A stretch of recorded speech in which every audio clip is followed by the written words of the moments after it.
Hi, it's me, Latti Patterson. Today I'm gonna dissect my song Rent Free in My Mind. I'm gonna show you a little bit about my creative process and how I recorded the song and produced it. Yeah, let's dive in. Okay, so the first track I laid down is the drums. Not much to it, this is the intro. And then you add the guitar coming in. Yep, and then that bass, that beat bass is like real heavy, but it's also, I wanted it heavy so that it shows like the emotion, like the weight and the heaviness of the emotion.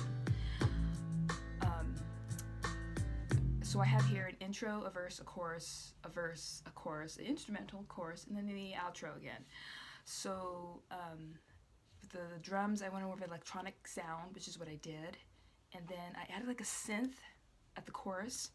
So with all four of these, the bass, the drums, the synthesizer, and the guitar at the chorus. That's that. And then once I have the basic instruments to sing to, I can get the vocals down. So I do the music first, and then I sing over that basically. So here we have the lead vocal here. I always love to label things. I usually color code things, but for this project I didn't. So start at the verse. The verse is when I come up with the lead vocals. So I originally sang this like 2 years ago, and then I decided to go back and re-sing it just maybe a few months ago. So here's the lead vocal track. All of these feelings come crashing, and then just to isolate that. Yourself and come right in. The more I try to stop them, they just persist. My racing thoughts. Okay, so I basically sang, what I did was I sang the verse first, and then I sang the second verse. And then I did the outro because it's a little bit different. We're gonna go, I get you stuck in my head. This doesn't make any sense. That part's a little bit different. So I basically copy and pasted the chorus. So as long as I had one good chorus, that's all I needed. And then once I have, I'm gonna mute all these other tracks first. So once I have the lead vocal, and then I can add the harmony vocal, which here it is. All of these feelings. That's not the harmony vocal. Harmony vocal is here. So it starts at the chorus. So here's it. You're a total distraction. I'm addicted to the thought of you. I want intervention. Here's by itself. You meet eyes with mine. That's all that there was. I put some vocal effects on my vocals. I don't like to go too heavy with it, only because it kind of less is more when it comes to reverb, and I've learned that. Because then it just sounds like you're singing in like a concert hall, and it's like, wait a minute. I mean, nothing wrong with that. It's creative choice. But my favorite part of the lead vocals is when I added some echo on that hocus pocus part, where it goes like this, right here. I'm trying so hard not to lose my focus. Under your spell, what is this hocus pocus? Yeah, I added that echo. I like that echo part. I was like, how do I do that? And then I basically was like, what if I cut and copy that the pocus part of Pocus Pocus, and then just added an echo effect on a separate track, and that's what I did.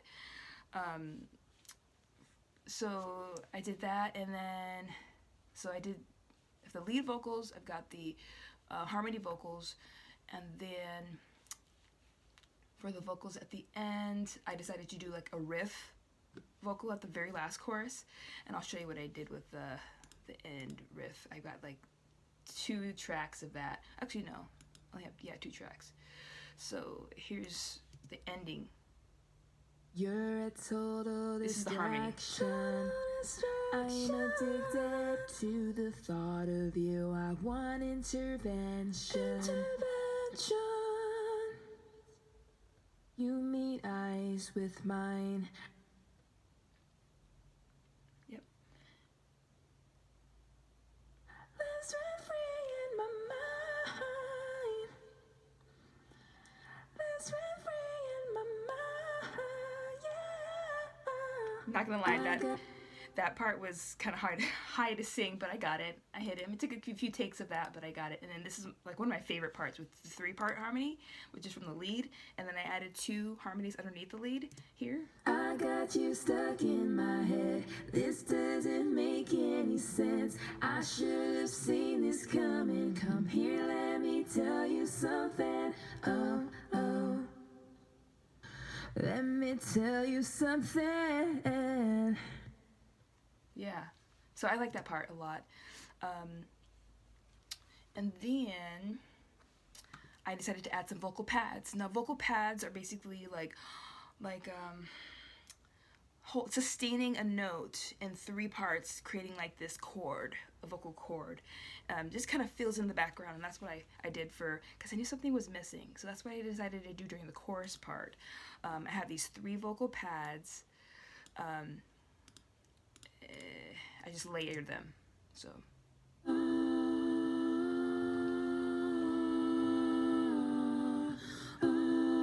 what you're hearing in the background. Here's one. And I added another one.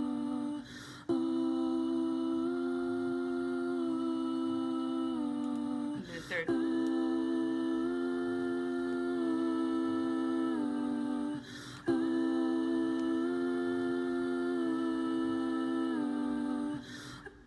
Yep. Okay, so that's what I did with the vocals. And then, so after the vocal pads, I decided to add, like during the verse, there's some space there that I wanted to fill.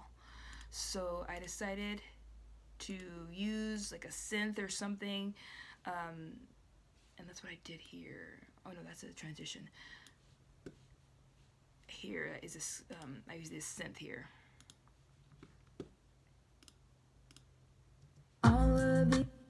That's not it. Here it is. This is the verse and second verse. This is what comes in. You'll hear it.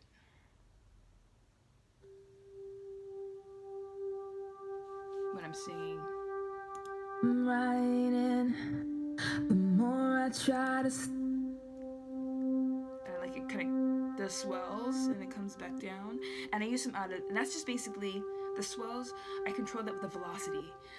And I did use some automation on that so that I can change and get bigger and get small, get bigger and swell, and then come back down on its own. So I did use automation on that. I use a lot of automation. I'm grateful. Isn't automation just fantastic? It really is.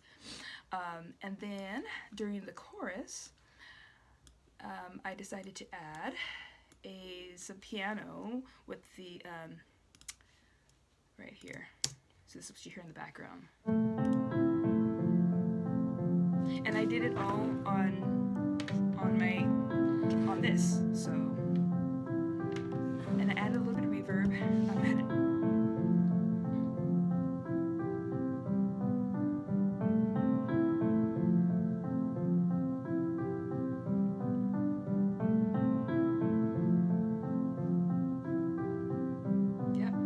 So that repeats during the choruses in the background, and then I had this transition that I really like. I wanted to add some little bit of more dynamics, so this transition into the chorus, you hear it.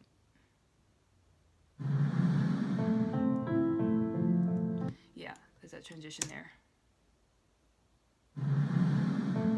Yep, and I added it before each chorus, so it gets that drop, that build up, and that drop in the beat. And then for the instrumental, it's like a little piano, and then I added some like synth voices. There's like a sound, a preset sound for like harmonies for the, but it's using the MIDI keyboard, basically. So.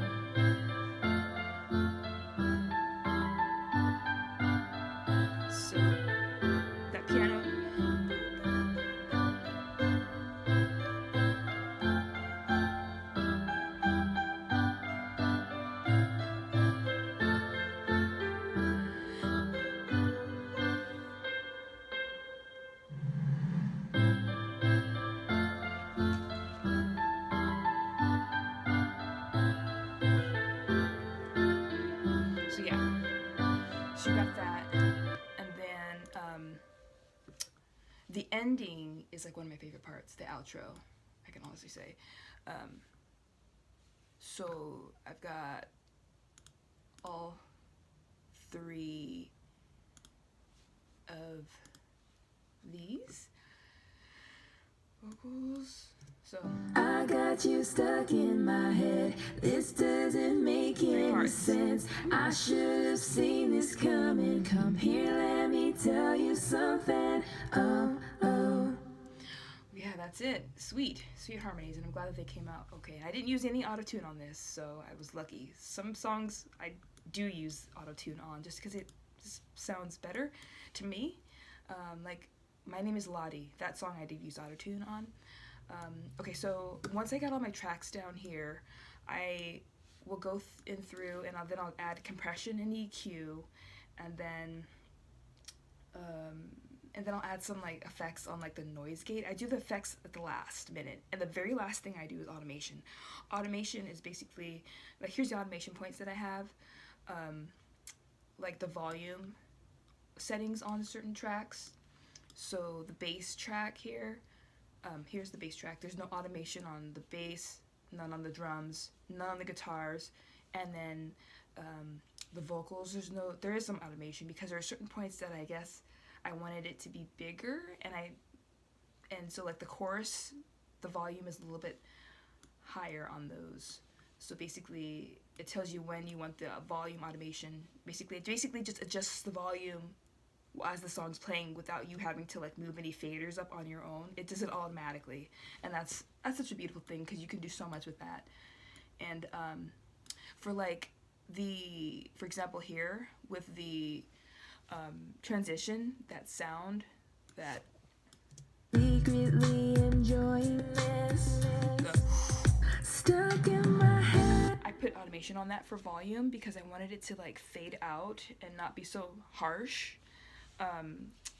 Yeah, so that's what I did there.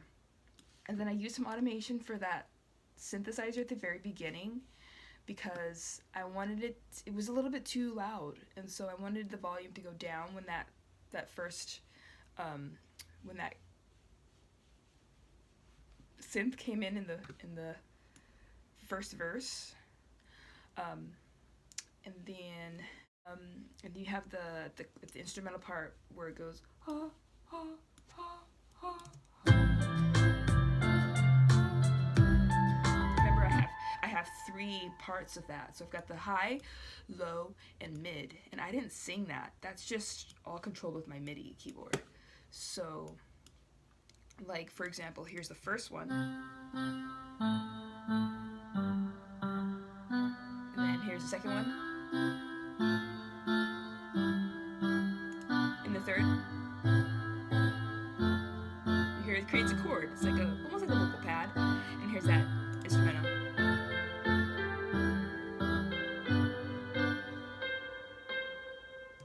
Yeah, so that's that. And then, yeah. This was a very fun song to put together, and I had fun recording it. It all started from, plans falling through. One day, and I was supposed to perform at a gig, and the gig got canceled, and I had free time, and I was like, what am I gonna do? So I didn't know what I was gonna do. I wasn't planning on doing anything, and I could have sat down and watched a movie on Netflix, but I don't know, I was inspired, and I sat down and wrote that song, and it was actually inspired by something that's happened in my life, and I wrote it, and I said, wow, I got something there. So I put it together, and that's my process of putting this song together, and it came out good. I'm satisfied with it. I EQ'd each track, so when you EQ it, like for example, I'll take my lead vocal, and then I will get the EQ band, and here so this is my lead vocal track, and what I do is I basically cycle on that chorus part. You can even see you can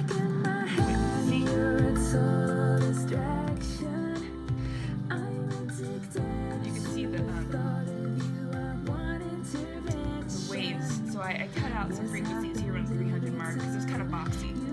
Now, when your vocals are boxy, which is common with a lot of home recordings, you have to cut out some of the weight sound frequencies between 200 and like 600, I think.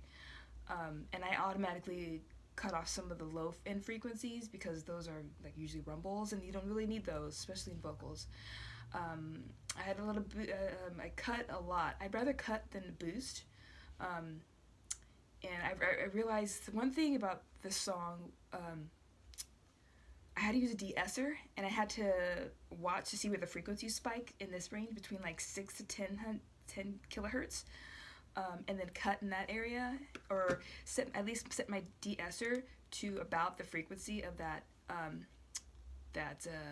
where the harsh S's and T's are. That's called sibilance.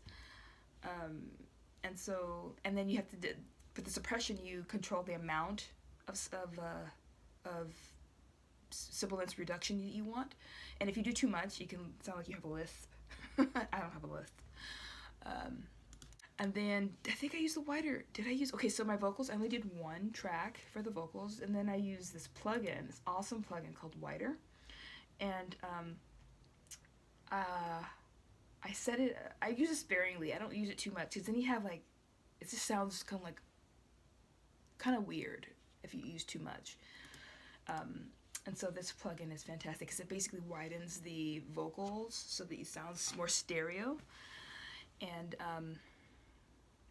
yeah, so that's that. I use that. I use all of these plugins on the vocal track. So I only did one vocal track, and then I did one of each track, and it sounded pretty full to me. Sometimes I will double the vocals. That's a trick that people use to make it sound real thick. Thicker than a bowl of oatmeal. Thicker than me. Yeah, thicker than me. Yes. That's the song. I hope you enjoyed that. Yeah, thank you so much for listening to the song. And the song was my first song, the first song that I actually studied before I tried anything, and just trying new things and learning. This is the first song that I actually tried new things and applied them and just played with it, and dial in the sound that I want for this project. And hey, thanks for watching, thanks for tuning in, and until next time, have a good day.